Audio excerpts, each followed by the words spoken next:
Sir, मैं सबसे पहले बधाई देना चाहूँगी बतौर महिला फाइनेंस मिनिस्टर को, वित्त मंत्री महोदया को, कि इन्होंने 7 बार बजट पेश किया है, 6 बार बजट पेश किया है। साथ में बतौर कांग्रेस एमपी मुझे इस बात की भी खुशी है कि इन्होंने बहुत बड़ा दिल दिखाया है और हमारा मैनिफेस्टो पढ़ा, जिसे बड़ी मेहनत के साथ हमने तैयार किया। हमने कोई गारंटी इनकी सरकार की तरह, मोदी जी की गारंटी की तरह नहीं कहा, लेकिन हमारे नेता राहुल गांधी जी ने पूरे देश में जा जाकर लोगों को गले लगाकर उनकी दुख तकलीफ समझकर इस मैनिफेस्टो को सबके साथ मिलकर तैयार किया। और इन्होंने हमारा मैनिफेस्टो पढ़ा, अपनी गारंटी को साइड में रखा और हमारे मैनिफेस्टो को लागू किया। मैं इनकी बहुत शुक्रगुजार हूँ। अब मैं इस बजट को क्या बोलूँ? कुर्सी बचाओ बजट बोलें, विकसित बजट नहीं लेकिन विचलित बजट बोलें, या फिर एक और जुमला बजट बोलें, क्योंकि फिर बार बार हमें जुमले नज़र आते हैं इसमें। आपने 4 लोगों की बात की, लेकिन ये 4 कौन लोग हैं? गरीब, महिलाएं, युवा, हमारा अन्नदाता किसान। लेकिन इनकी गिनती कैसे हो? क्या मालूम पड़े कौन क्या है? क्या मालूम पड़े कि ये योजनाएं किसके लिए बनाएं? क्या मालूम पड़े कि टारगेट ग्रुप कौन है? अगर आप कास्ट सेंसस नहीं करेंगे, अगर आप सेंसस को सार्वजनिक नहीं करेंगे, राहुल जी ने, हमारे नेता ने मांग की कि सेंसस किया जाए, कास्ट सेंसस किया जाए, लेकिन ये सरकार चुप्पी साधे। एंड आई वंडर कि इसके बारे में इनके सहयोगी नीतीश कुमार जी क्या कहना चाहेंगे कास्ट सेंसस के बारे में। उन्हें तो बहुत कुछ मिला है, लेकिन सर ये बजट है किसके लिए ये भी तो पता चले। क्या केवल 2 राज्यों को ही उन पर मेहरबानी हुई है, या पूरे देश पर भी कुछ नज़र डाली गई? ऐसा नज़र नहीं आता कि 2 राज्यों के अलावा कुछ दिखा हो, या फिर भाजपा शासित प्रदेशों के अलावा कुछ नज़र आता हो। सर, मुझे याद आता है कि जब माननीय प्रधानमंत्री जी मोदी जी माननीय मुख्यमंत्री होते थे और उस समय हमारी सरकार थी और वो एनडीसी की मीटिंग में आते थे, अब तो खैर एनडीसी भी नहीं रहा, और वो हमेशा कोऑपरेटिव फेडरलिज्म की बात करते थे। अब शायद वो शब्द पूरी शब्दावली से निकल चुका है, कम से कम भाजपा की और सरकार की शब्दावली से निकल चुका है। लेकिन 2 राज्यों को भी मैं थोड़ा आगाह करना चाहूँगी। नीतीश जी तो हमारे साथ पुराने रह चुके हैं, 10वीं लोकसभा में थे, सब समझते हैं। नायडू जी भी बहुत अनुभवी हैं, राजनीतिज्ञ हैं। इनकी बातों पर ना जाएं। आज बेशक लगता हो कि बहुत कुछ दिया है, लेकिन नज़र फेरते देर नहीं लगती, तो इसलिए उनको भी मैं आगाह करना चाहूँगी। आज खुशियाँ मनाएं, लेकिन समय बदलते देर नहीं लगेगा सर। तो ये जो बजट पेश किया गया, इसमें जो इन्होंने गारंटी की बात की, शायद लोगों को विश्वास नहीं हुआ और इसीलिए 303 से लेकर 241 पर आ गए। विश्वास पैदा करना इनका काम है। इन्होंने विश्वास खोया और तभी ये डाउनस्लाइड हुआ। आज के दिन भी जब बातें होती हैं बजट में, हम सुनते हैं तो ऐसा लगता है कि कुछ पर मेहरबान और बाकियों को दरबान बना दिया गया है। दरवाजे के बाहर खड़े रहो, अगर मेहरबानी होगी तो शायद आपको कुछ मिल पाएगा। सर, जब प्राकृतिक आपदा की भी बात होती है, भाजपा शासित प्रदेशों के लिए तो सेंट्रल असिस्टेंस की बात की गई बजट में, लेकिन हिमाचल प्रदेश की जब बात हुई तो एक्सटर्नल एजेंसीज़ की बात आ गई वहाँ पर कि उनके माध्यम से मदद की जाएगी। ऐसा भेदभाव क्यों? ये नहीं होना चाहिए और इसकी हम घोर निंदा करते हैं कि आप सबके साथ ऐसे भेदभाव। और फिर एक बात और सर, हरियाणा, महाराष्ट्र, झारखंड और शायद जम्मू कश्मीर चुनाव की ओर जा रहे हैं, पर ऐसा लगता है कि सरकार ने पहले ही हार मान ली। इन राज्यों का जिक्र तक नहीं, 3 राज्यों का जिक्र तक नहीं हुआ, कुछ दिया तक नहीं। और दुख इस बात का है कि आज 3 केंद्रीय मंत्री हैं हरियाणा से केंद्र में, एक तो मुख्यमंत्री भी रह चुके, लेकिन हरियाणा को कुछ नहीं मिला। मुझे मालूम नहीं कि अंदरूनी इनकी क्या बातें होती हैं, वो तो खैर सार्वजनिक हो नहीं सकती, लेकिन दुर्भाग्य है मेरे राज्य का, हरियाणा का, कि 3 केंद्रीय मंत्री होने के बाद भी हमें हरियाणा को ये कुछ ना दे पाए हैं और नाम तक लेना मुनासिब नहीं समझा। सर, किसान की बात है, किसान की आय दुगनी करने की बात कही गई। स्वामीनाथन कमेटी रिपोर्ट की बात लागू करने की शुरू में की थी, लेकिन बहुत कन्वीनियंटली आसानी से अब स्वामीनाथन कमेटी रिपोर्ट का नाम तक नहीं लिया जाता है। एग्रीकल्चर का, कृषि सेक्टर का बजट आधे के करीब हो गया है। 2019-20 में जहां 4.97% था, इस बजट में आपने 2.74% करके छोड़ दिया है। बात करते हैं एमएसपी की। एमएसपी के बारे में कहा गया माननीय वित्त मंत्री जी ने कि आपने बहुत से उपजों को इस बार एमएसपी दिया है, लेकिन क्या आपने स्वामीनाथन कमेटी रिपोर्ट के मुताबिक फार्मूला अपनाया है C2 + 50%? नहीं, बिल्कुल नहीं, क्योंकि आप भूल चुके हैं उसे। थोड़ा सा याद दिलाना चाहूँगी कि बढ़ाने के बावजूद जब हमारी सरकार थी, यूपीए सरकार, उस समय गेहूं की एमएसपी हमने 119% बढ़ाई थी और धान की 134% बढ़ाई थी, लेकिन मोदी जी की सरकार में केवल 47% गेहूं और 50% धान बढ़ाई गई है। तो इसमें पीठ थपथपाने का तो कुछ नज़र आता ही नहीं। आज के दिन इतनी अग्रेरियन क्राइसिस है, खास करके हमारे राज्यों में, लेकिन उसकी ओर कोई ध्यान नहीं है। किसान बैठा रहे, साल से ऊपर बैठा रहा, लेकिन उसकी ओर ध्यान नहीं दिया। ऐसे बना देते हैं जैसे कोई दुश्मन हो, किसी दुश्मन देश के साथ बॉर्डर बनाए जाते हों। ऐसी बात होनी नहीं चाहिए। पूंजीपतियों के मित्र हैं, ये दुनिया जानती है, पूंजीपति खास तौर से जानते हैं। किसान अपने दुख को समझते हुए ये जानता है कि केवल और केवल पूंजीपतियों का ध्यान दिया जाएगा। सर, आज हमारी सरकार में 72,000 करोड़ रुपया हमने किसानों का कर्जा माफ़ किया था, लेकिन आपने अपने पूंजीपति मित्रों का 16 लाख करोड़ रुपया माफ़ किया। किसानों की ओर कोई ध्यान नहीं। शायद आपको लगता है कि किसानों का कर्जा माफ़ करेंगे तो वो आलसी हो जाएंगे, पैदावार नहीं करेंगे, काम नहीं करेंगे, शायद यही शंका है, मैंने पढ़ा कहीं पर।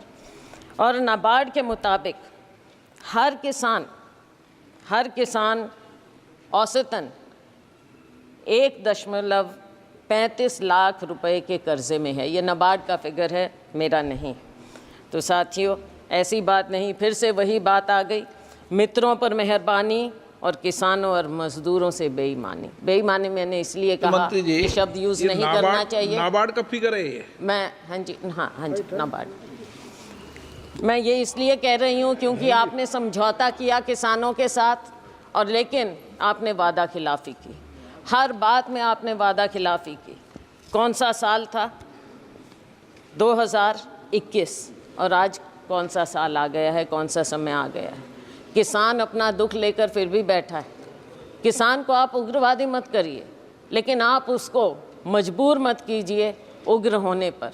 और मजबूर और मजदूर दोनों बना दिया है आपने, किसान को, मजदूर को, किसी और ध्यान नहीं है।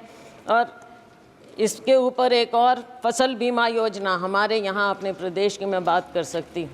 फसल बीमा योजना से आप किसान से पैसा तो ले लेते हैं प्रीमियम, लेकिन जब मुआवजा देने की बात आती है तो वो सालों साल बैठा रहता है। मेरी अपनी कॉन्स्टिट्यूएंसी में, नरवाना में 3 साल से किसान बैठा है मुआवजे के लिए, उसकी और कोई ध्यान नहीं।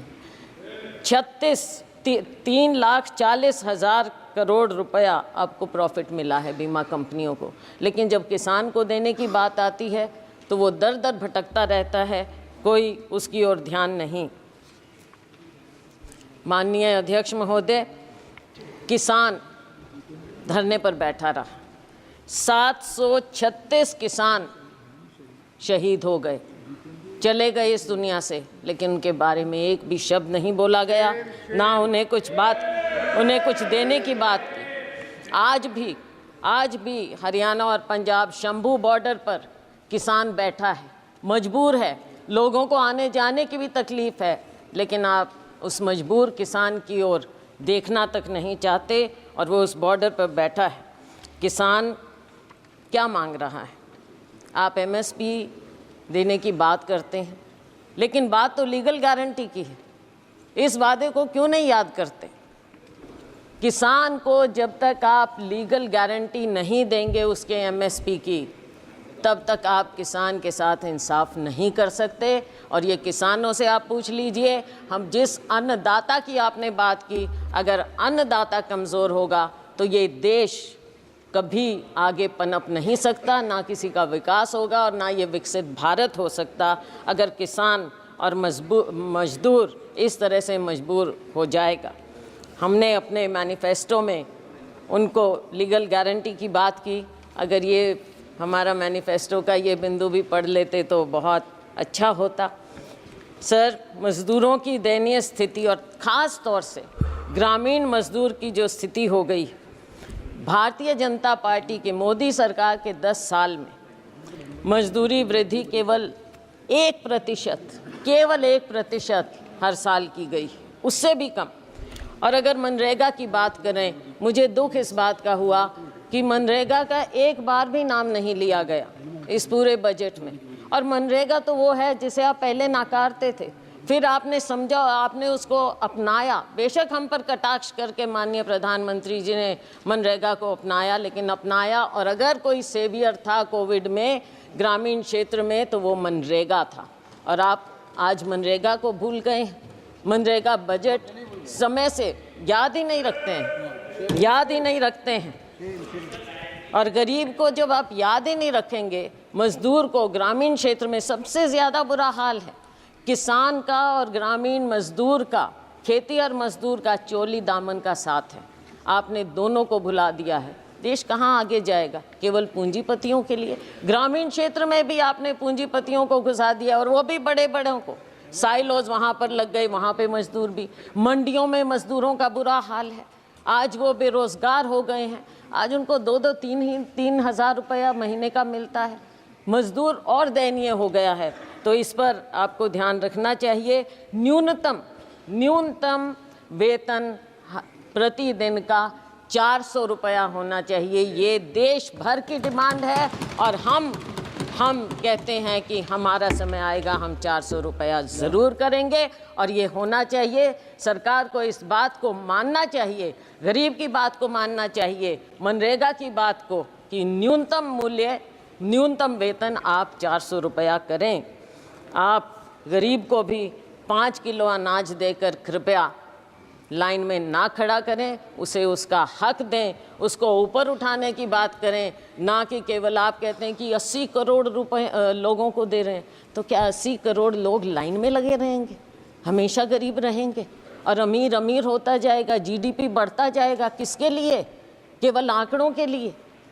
और सर, महंगाई की बात मुझे याद आती है, सुषमा स्वराज जी बहुत सम्मानित, हमारे पूरे सब उनको मानते थे, नेता थे, भाजपा की बहुत वरिष्ठतम नेताओं में से थी। मुझे याद है जब बजट एक बार पेश किया गया, और उसमें उन्होंने कहा, प्रणब मुखर्जी साहब वित्त मंत्री थे, और उन्होंने कहा, दादा आंकड़ों से पेट नहीं भरता।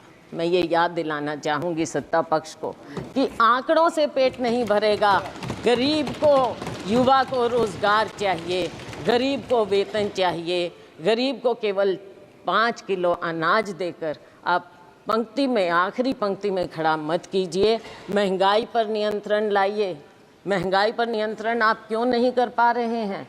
जो ऑयल कंपनीज हैं उनका मुनाफा बढ़ता जाता है, लेकिन क्या आप आम उपभोक्ता को कोई राहत देते हैं? क्या किसान तक कोई राहत पहुंचती है? गरीब तक कोई राहत पहुंचती है? आज इन्फ्लेशन कितना बढ़ता जा रहा है। फूड इन्फ्लेशन के बारे में माननीय वित्त मंत्री जी ने पासिंग में कहा कि हम इसका इंतज़ाम करेंगे, लेकिन कैसे इंतज़ाम करेंगे? दाल, आपके सब्जियां सब इतनी महंगी होती जा रही हैं। क्या अनाज केवल एक है? केवल अनाज? क्या गरीब आदमी सब्जी या कुछ नहीं खाए, प्याज नहीं खाए, आलू नहीं खाए, कोई सब्जी नहीं खाए, वो उस तक पहुंचता नहीं? पहुंचता है तो कितना महंगा मिलता है। वित्त मंत्री प्याज नहीं खाती है, प्याज नहीं खाती है। चलो वो तो अपने खाने का अलग टेस्ट है, वो कोई बात नहीं, लेकिन गरीब आदमी तो प्याज और आलू खाता है ना, उसको तो कुछ और नहीं मिलता। My God. अच्छा, तो आटे दाल का भाव पता होना चाहिए। और एलपीजी की जो आंसू आपने पहुंचने की बात कही थी, आज आंसू आपको महिलाओं के, बहनों के नज़र नहीं आते। शिक्षा की हम बात करें तो शिक्षा का स्तर जिस कदर गिरता जा रहा है, मेरे अपने राज्य में प्राइमरी स्कूल सैकड़ों की संख्या में बंद होते जा रहे हैं, और लेकिन सरकार का उसकी ओर कोई ध्यान नहीं है। सरकारी स्कूलों में गरीबों के बच्चे पढ़ते हैं, अमीरों के नहीं। हमारे माँ बाप सरकारी स्कूलों में पढ़कर ऊपर आए थे, और उन्हीं के कारण हम आज यहाँ पर खड़े हैं। अगर आप सरकारी स्कूल इस तरह से बंद करते रहेंगे तो बच्चों के भविष्य का क्या होगा? नीट की बात कही, हमारे नेता राहुल जी ने इस बात को उठाया, और इन्होंने जो कहा, कोई जिम्मेवारी लेता क्यों नहीं है? जिम्मेवारी तो लेनी पड़ेगी, सरकार है। जिम्मेवारी अगर नहीं लेंगे तो देश आपको दिखा देगा, हमारा युवा आपको दिखा देगा। बेरोज़गारी की दर दिन ब दिन बढ़ती जा रही है। ILO के आंकड़ों के मुताबिक 2022 में यूथ की अनएम्प्लॉयमेंट हमारे यहाँ 23% थी, चीन में 13%, पाकिस्तान में 11%। सीरिया जो कि कॉन्फ्लिक्ट जोन है वहाँ पर 22% है। तो हमारे यूथ का ये बदहाली क्यों हो रही है? आप स्किलिंग की बात करते हैं, क्या आपने प्राइवेट सेक्टर से पहले बात की? क्या वो आपकी बात को, आपकी स्कीम को, जिसको इतने विस्तार से और बहुत अखबारों में, मीडिया आप कंट्रोल करते हैं, मीडिया में इस कदर दिखाया गया, लेकिन क्या आपने उनसे बात की? और क्या गारंटी है कि एक बार वो आपकी स्कीम का फ़ायदा उठाकर 2-3 महीने में छुट्टी नहीं कर देंगे इन बच्चों की, जिनको रोज़गार मिल रहा है? तो ऐसे कैसे बात बनेगी? हमने तो अपनी उसमें हमारा मैनिफेस्टो पढ़ते तो पहली नौकरी पक्की का वायदा राहुल जी ने किया था, वो सुन लेते।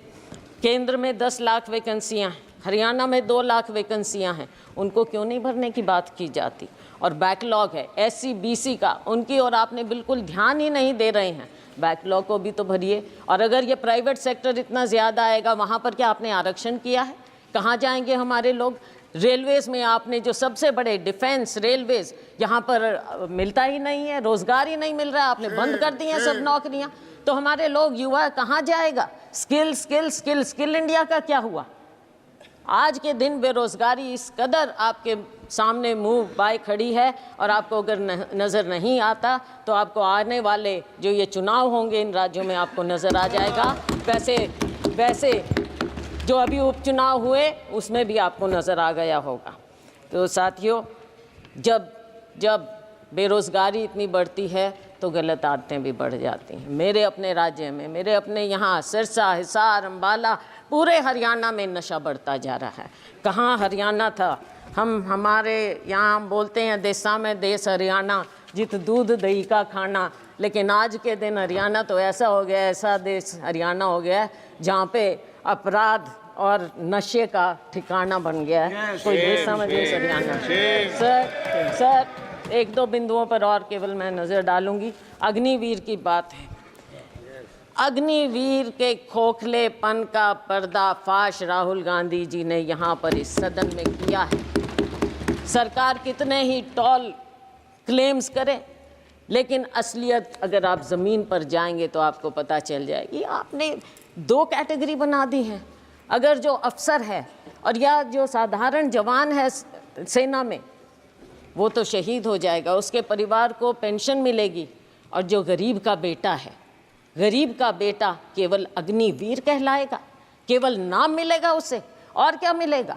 कैसे जाएगा वो? आप सेना के साथ भी नाइंसाफ़ी कर रहे हैं, हमारे युवा के साथ भी नाइंसाफ़ी कर रहे हैं, हमारे जवान के साथ आप नाइंसाफ़ी कर रहे हैं। सर, हरियाणा की आबादी देश की लगभग 2% है, लेकिन सेना में हमारा हिस्सा 10% के करीब है।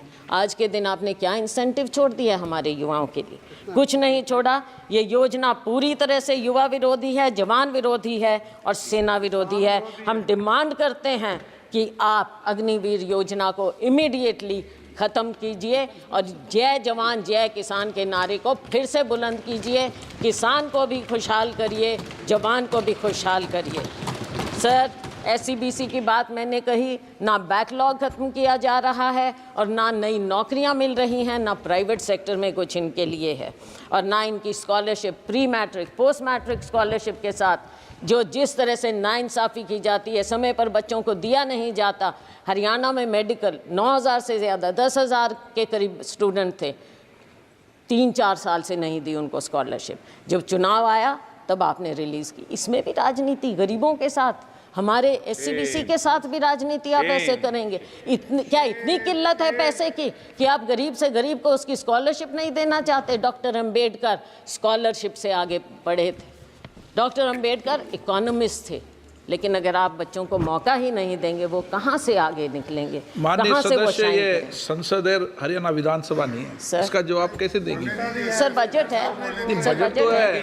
बजट में राज्य की अनदेखी हुई है सर। सही बात कहना सर, पड़ेगा। आपको भी राजस्थान से प्यार होगा सर। सर, आप अध्यक्ष हैं लेकिन राजस्थान से प्यार रखते हैं। राजस्थान विधानसभा सर। बोलूंगा। सर, आपने स्पेशल कंपोनेंट प्लान खत्म कर दी, सब प्लान बंद कर दिया और सारे फंड्स डाइवर्ट किए जाते हैं। अब एक आध दिन पहले हिंदुस्तान टाइम्स में रिपोर्ट थी, मध्य प्रदेश में फंड्स डाइवर्ट कर दिए। किस चीज़ के लिए? गौशालाओं के लिए। गौशाला और SC/ST का उससे क्या लेना देना? लेकिन SC/ST के फंड्स आप गौशालाओं में दे रहे हो, तो ये कहाँ से ये डाइवर्जन हो रहा है? सरेआम डाइवर्जन हो रहा है। क्यों डाका डाल रहे हैं गरीबों के बजट पर, SC/ST के बजट पर?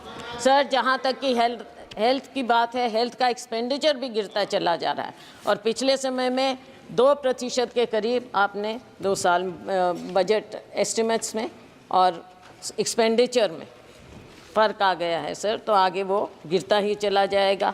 और सर, आपकी कमिटमेंट हेल्थ सेक्टर में कोविड में देखा, लेकिन उसके बाद भूल गए।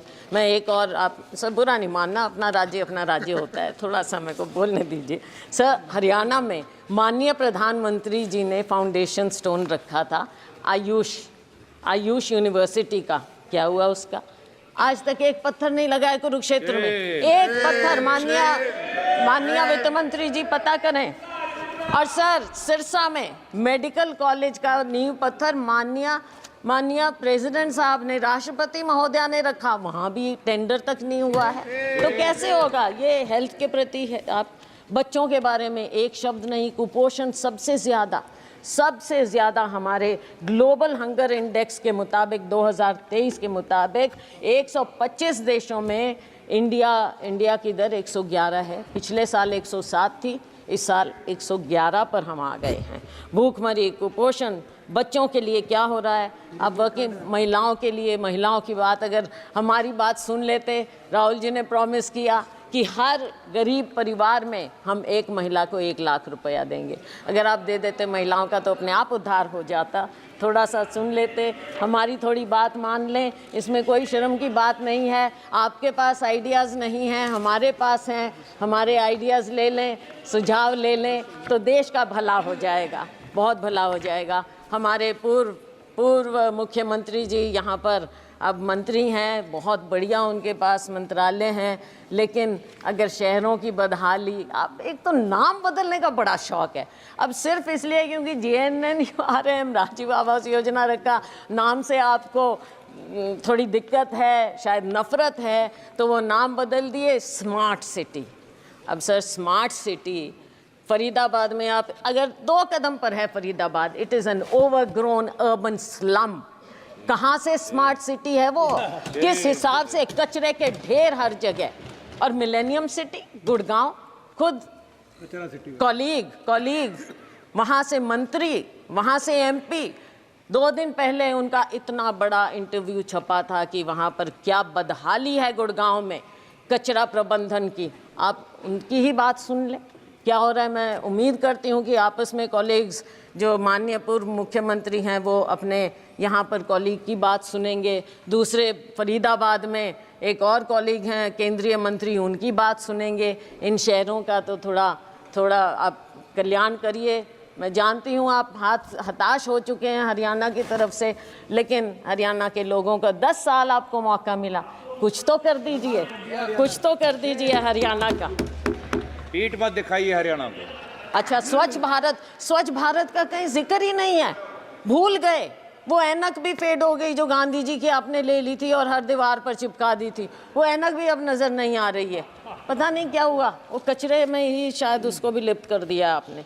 सर, रेलवेज़ माननीय मंत्री जी थे यहाँ भी, तो उनकी बात चलो मेरे कॉलीग बोल देंगे, मैं और ज़्यादा समय 1-2 मिनट और लेकर ख़त्म करूँगी। तो रेलवेज़ का भी जो हाल है हरियाणा में डिटेल में मेरे कॉलीग बता देंगे, लेकिन 1-2 बात ज़रूर कहूँगी कि जो उस समय मुख्यमंत्री थे उन्होंने गुड़गांव फरीदाबाद के लिए जनवरी 16 में कहा था, ट्वीट किया था, आज तक कुछ नहीं। बल्लभगढ़ मेट्रो सैंक्शन हुई थी, आज तक उसके बारे में कुछ नहीं, ना कोई प्रावधान, ना कुछ और, ना एनसीआर का ध्यान, ना हमारे राज्य का ध्यान। सर, इंटरनेशनल एयरपोर्ट कब प्रॉमिस हुआ था? 2019 में, लेकिन और 2021 तक कंप्लीट हो जाना चाहिए था हिसार में इंटरनेशनल एयरपोर्ट, उसका कोई जिक्र नहीं, कुछ मालूम नहीं। Sir, nuclear plant Gorakhpur, Hisar के पास गोरखपुर है, न्यूक्लियर प्लांट, वहाँ पर आपने एनर्जी के बारे में काफ़ी कुछ कहा है, खुशी है हमें, लेकिन उसका क्या हुआ, उसका भी थोड़ा जिक्र कर दें, किस स्टेज पर है, कब शुरू होगा, कब हम देखेंगे, कब हमें वहाँ से बिजली मिलेगी, उस न्यूक्लियर प्लांट का भी कुछ बता दें अगर माननीय वित्त मंत्री महोदया, तो पता चलेगा। तो सर, बस मैं अंत कर रही हूँ सर, 2 मिनट में हाँ, डॉक्टर मनमोहन सिंह जी ने उसको जाकर उसका फाउंडेशन, तो सर आज के दिन कोई और कुछ बचा नहीं है। यूथ ने आपको पनिश कर दिया, महिलाओं ने आपको पनिश कर दिया, आपने हमारे किसानों को इंसल्ट किया, उन्होंने आपको पनिश कर दिया, अग्निवीर ने आपको पनिश कर दिया, लेकिन सर बहुत दुख की बात है आप फिर भी नहीं सुन रहे हैं। और सर, हम आपसे केवल माननीय प्रधानमंत्री जी अगर इंटरवीन करें, हम केवल ये चाहते हैं देश के लिए, देश को बताइए कि आप कुछ सीख ले रहे हैं, जो आपको दिखा रहा है देश एक दिशा, उससे कुछ सीख लें। अग्निवीर स्क्रैप करिए, एमएसपी को लीगल गारंटी दीजिए और फार्म लेबर को, हर लेबर को 400 रुपया प्रतिदिन आप कर दीजिए, वरना आपका वही हाल होगा जो बाकी देश ने आपको दिखाया है। आपकी सरकार हंसते रहिए, केवल ऐसी हंसते हंसते विदाई एक स्लोगन पर, ये स्लोगन्स की सरकार है ना, ये स्लोगन्स की सरकार है, तो आपका आखिरी स्लोगन ये है कि कुर्सी को बचाओ, मित्रों पर लुटाओ। बहुत बहुत धन्यवाद, थैंक यू।